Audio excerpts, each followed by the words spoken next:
Everyone, ನಾನು Veena Shridhar. Welcome back to my kitchen.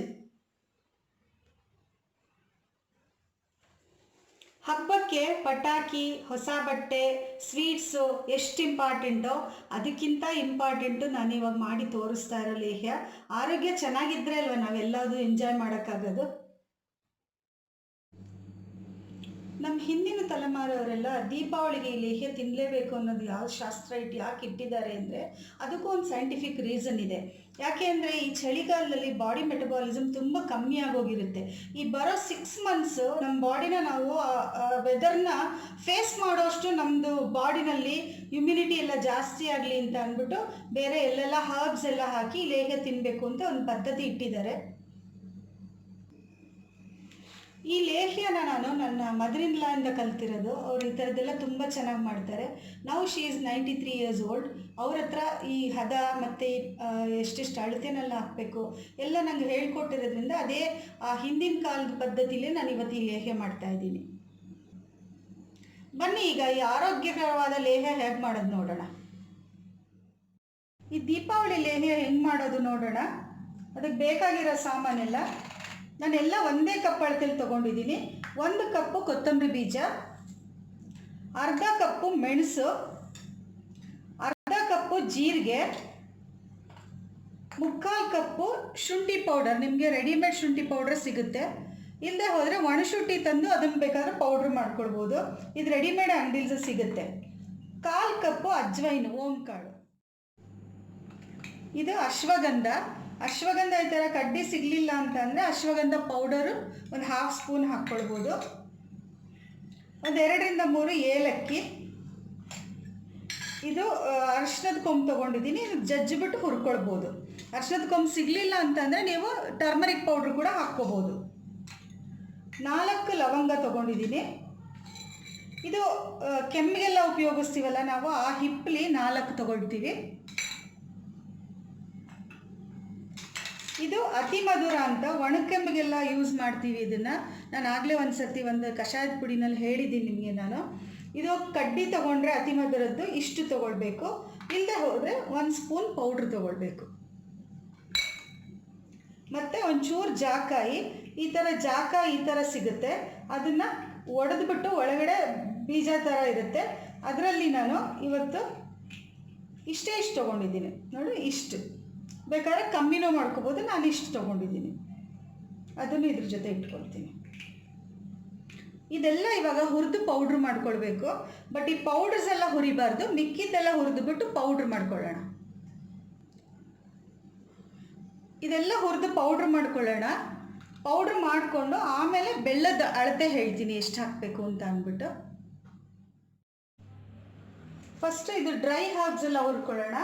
ಹಿಪ್ಲಿ ಮತ್ತು ಜಾಕಾಯಿ, ಚಕ್ಕೆ, ಲವಂಗ ಮತ್ತು ಅಶ್ವಗಂಧ ಇಷ್ಟನ್ನು ಹಾಕ್ಬಿಟ್ಟು ಹುರಿತೀನಿ. ಯಾಕೆಂದರೆ ಇದೇ ಬೇರೆ ಹೀಟ್ ಬೇಕು ಇದು ಹುರಿಯೋಕ್ಕೆ. ಬೇರೆ ಕೊತ್ತಂಬರಿ ಬೀಜ ಅದು ಹುರಿಯೋಕ್ಕೆ ಬೇರೆ ಹೀಟ್ ಬೇಕು. ಇದು ಸ್ವಲ್ಪ ಹುರ್ಕೊಂಡು ಬಿಡೋಣ. ಮತ್ತು ಎಣ್ಣೆ ಹಾಕಬಾರ್ದು, ಇದು ಹಾಗೆ ಬರಬಾಂಡ್ಲೆಲ್ಲ ಹುರ್ಕೊಳ್ಬೇಕು.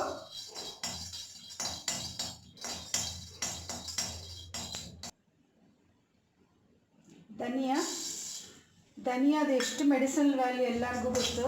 ಇದು ಪಿತ್ತನಾಶಕ. ಇದು ಧನಿಯಾ ನಮ್ಮದು ಆ್ಯನ್ಸೆಸ್ಟರ್ಸ್ ಎಲ್ಲ ಒಂದೊಂದು ಅಡುಗೆ ಮಾಡಬೇಕಾದ್ರೂ ಒಂದೊಂದು ಸಾಂಬಾರು ಪದಾರ್ಥ ಉಪಯೋಗಿಸಿರೋದು ಬರೀ ರುಚಿಗೆ ಮಾತ್ರ ಅಲ್ಲ, ಅದು ನಮ್ಮ ಹೆಲ್ತ್ಗೆ ಎಷ್ಟು ಒಳ್ಳೆಯದು ಅಂತ ಯೋಚನೆ ಮಾಡೇ ಅದನ್ನೆಲ್ಲ ಪ್ಲ್ಯಾನ್ ಮಾಡಿದ್ದಾರೆ ಅವರು. ಅದೇ ಹೇಳ್ತಾರಲ್ಲ, ವೇದ ಸುಳ್ಳಾದರೂ ಗಾದೆ ಸುಳ್ಳಾಗಲ್ಲ ಅಂತ ಅಂದ್ಬಿಟ್ಟು. ಹಾಗೆ ನಮ್ಮ ಹಿಂದಿನವರು ಭಾಳ ಬುದ್ಧಿವಂತರು ಈ ಅಡುಗೆ ವಿಷಯದಲ್ಲಿ, ಹೆಲ್ತ್ ವಿಷಯದಲ್ಲಿ ಎಲ್ಲ. ಮೆಣಸು ಹಾಕ್ತಿದ್ದೀನಿ.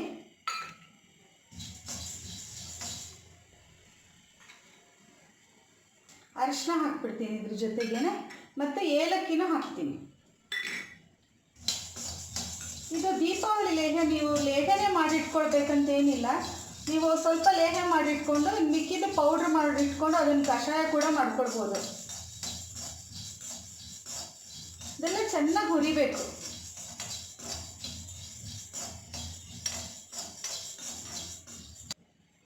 ಜೀರಿಗೆ,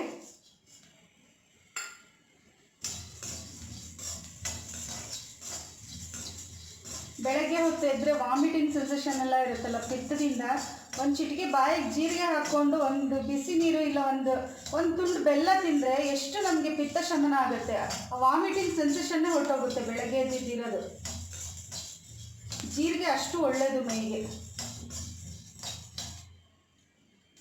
ಈಗ ಅಜ್ವೈನ್ ಹಾಕ್ತೀನಿ.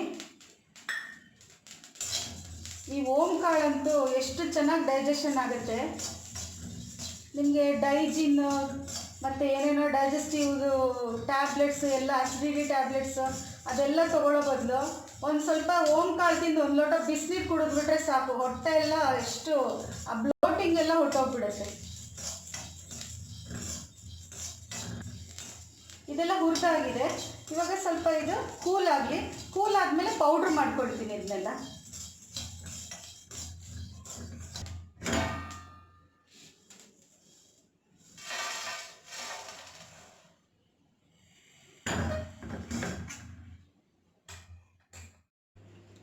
ಗ್ರೈಂಡ್ ಮಾಡ್ಕೊಂಡಿರೋ ಪೌಡ್ರನ್ನ ಇವಾಗ ಸ್ವಲ್ಪ ಜರಡಿ ಆಡ್ಕೊಳ್ತೀನಿ. ಅದು ಪೌಡರ್ ಹರ್ಬ್ಸ್ ತೊಗೊಂಡಿದ್ವಲ್ಲ ಅದನ್ನು ಇದಕ್ಕೆ ಮಿಕ್ಸ್ ಮಾಡ್ಕೊಳ್ಳೋಣ. ಇದೆಲ್ಲ ಕ್ಲೀನಾಗಿ ಜರಡಿ ಇಡ್ತೀನಿ.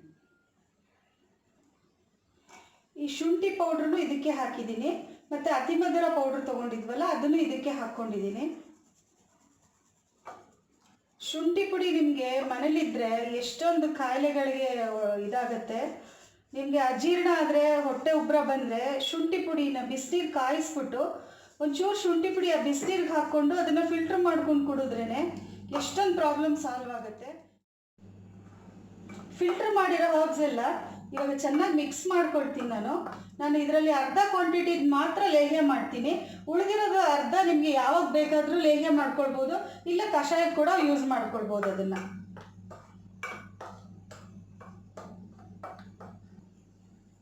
ಈಗ ಈ ಕಪ್ ಅಳತೆಗೆ ನಾನು ಪೌಡ್ರ್ ತೊಗೊಳ್ತೀನಿ. ನಾನು ಇಷ್ಟಕ್ಕೆ ಲೇಹ್ಯ ಮಾಡಿ ತೋರಿಸ್ತೀನಿ. ನೋಡಿ, 1 ಕಪ್ಪು ಪೌಡ್ರ್ ತೊಗೊಂಡಿದ್ದೀನಿ. ಇದಕ್ಕೆ 1 ಕಪ್ಪು ನಾನು ಪೌಡ್ರ್ ತೊಗೊಂಡಿದ್ದೀನಲ್ಲ, ಇದು ನಾಟಿ ಬೆಲ್ಲ ತೊಗೊಂಡಿದ್ದೀನಿ. ಇದರಲ್ಲಿ 1.5 ಕಪ್ಪು ನಾವು ಬೆಲ್ಲ ಹಾಕಬೇಕಾಗುತ್ತೆ. ನಿಮಗೆ ಈ ಬೆಲ್ಲ ಸಿಗದಿದ್ರೆ ನೀವು ನಾರ್ಮಲ್ ಅಂಗಡಿನಲ್ಲಿ ಬೇರೆದು ಸ್ವಲ್ಪ ಲೈಟ್ ಕಲರ್ ಸಿಗುತ್ತಲ್ಲ ಅದನ್ನೇ ಯೂಸ್ ಮಾಡ್ಬೋದು. ನೋಡಿ, ಕರೆಕ್ಟಾಗಿ 1.5 ಕಪ್ ಇದೆ. ಇಷ್ಟು ಬೆಲ್ಲ ನಾನು ತೊಗೊಳ್ತೀನಿ. ಈ ಬೆಲ್ಲ ಈ ಪಾತ್ರೆಯಲ್ಲಿ ತೊಗೊಂಡಿದ್ದೀನಿ ನಾನು. ಇದಕ್ಕೆ ಸ್ವಲ್ಪ ನೀರು ಹಾಕಿ ಬೆಲ್ಲ ಕರಗಿಸ್ಕೊಂಡು ಬೆಲ್ಲ ಫಿಲ್ಟ್ರ್ ಮಾಡ್ಕೊಳ್ತೀನಿ. ಬೆಲ್ಲದಲ್ಲಿ ತುಂಬ ಕಲ್ಲು ಮಣ್ಣೆಲ್ಲ ಇರುತ್ತಲ್ಲ ಅದೆಲ್ಲ ಫಿಲ್ಟ್ರ್ ಮಾಡ್ಕೊಳ್ಳೋಣ.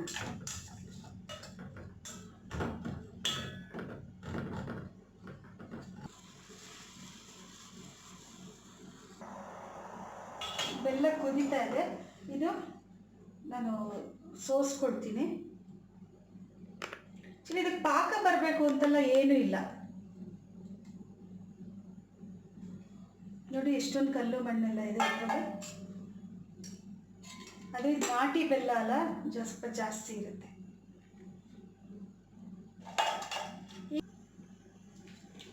ಬೆಲ್ಲ ಸೋಸಿದ್ದೀನಲ್ಲ ಅದೇ ಬಾಣಲೆಗೆ ಹಾಕ್ಕೊಳ್ತೀನಿ.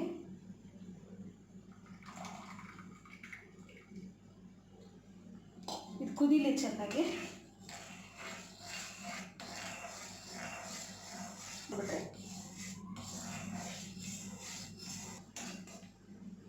ಬೆಲ್ಲ ಕುದಿ ಬಂದಿದೆ.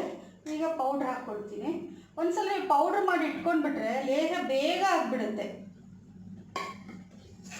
ಕೆಲ್ಕೋಣ ಚೆನ್ನಾಗಿ.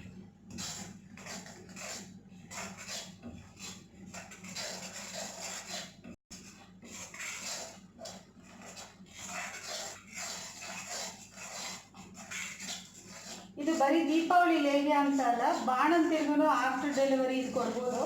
ಭಾಳ ಒಳ್ಳೆಯದು ಮೈಗೆ.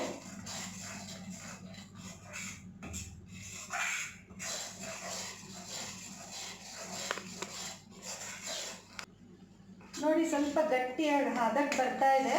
ಈಗ ನಾನು ಇದಕ್ಕೆ 2 ಸ್ಪೂನ್ ತುಪ್ಪ ಹಾಕ್ತೀನಿ.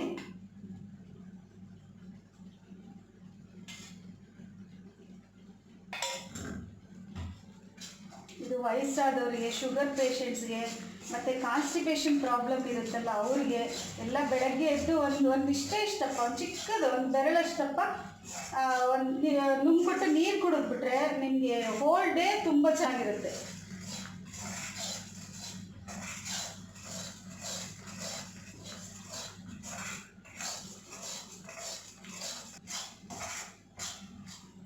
ನೋಡಿ ಈಗ ಈ ಲೇಹೆ ಆಗಿ ಬಂದಿದೆ ನೋಡಿ, ಗಟ್ಟಿಯಾಗಿದೆ.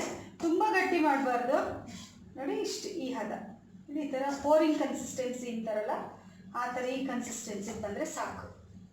ಈಗ ನಾನು ಸ್ಟವ್ ಆಫ್ ಮಾಡಿಬಿಡ್ತೀನಿ.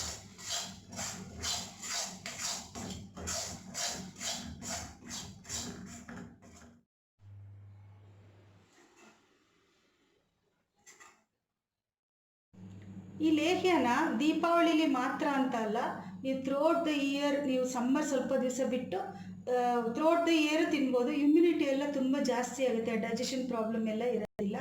ಪ್ಲೀಸ್ ಇದೆಲ್ಲ ಟ್ರೈ ಮಾಡಿ. ಈ ದೀಪಾವಳಿ ಹಬ್ಬದ ದಿನದಲ್ಲಾದರೂ ಈಗಿಂದ ಸ್ಟಾರ್ಟ್ ಮಾಡಿ. ಇವಾಗ ಪ್ಲೀಸ್ ಇದೆಲ್ಲ ಟ್ರೈ ಮಾಡಿ, ಶೇರ್ ಮಾಡಿ, ಲೈಕ್ ಮಾಡಿ, ಮತ್ತು ಸಬ್ಸ್ಕ್ರೈಬ್ ಮಾಡೋದು ಮರಿಬೇಡಿ. ಜೊತೆಗೆ ಬೆಲ್ ಬಟನ್ನ ಪ್ರೆಸ್ ಮಾಡೋದು ಮರಿಬೇಡಿ. Thank you.